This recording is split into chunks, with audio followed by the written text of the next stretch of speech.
সবার জীবনে কিন্তু স্পেশাল একটা বান্ধবী থাকে। তো আমার জীবনে স্পেশাল বান্ধবী আছে, আর আমার কিন্তু বন্ধু কপাল বিশেষ ভালো নয়।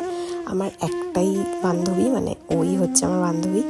আমাদের একটু মনোমালিন্য হয়েছিল, মানে লিটারালি 6 মাস আমরা দুজন টাইম স্পেন্ড করতে পারিনি। তো আজকে বিকেলটা আমরা টাইম স্পেন্ড করার জন্য বেরিয়ে পড়েছিলাম, আর বেশ ভালো কাটলো। মানে হয় না, একটা বান্ধবীর সাথে যদি আমাদের খুব কাছের কোনো মানুষ, সেটা বান্ধবী হোক বা কাছের মানুষ, মা বাবা যার সাথেও একটু ঝগড়া করার পর যখন সেই ঝগড়াটা ঠিক হয় অ্যান্ড ফাইনালি মানে অনেক দিন পর আমরা একটা টাইম পাই, সবসময় রেগুলার বেসিসের টাইম, আর অনেক দিন পর মন খুলে আমরা সেই টাইমটা আমাদের প্রিয় বান্ধবী বা প্রিয় মানুষের সাথে পাই, তো সেটা একটু বেশি স্পেশাল হয়।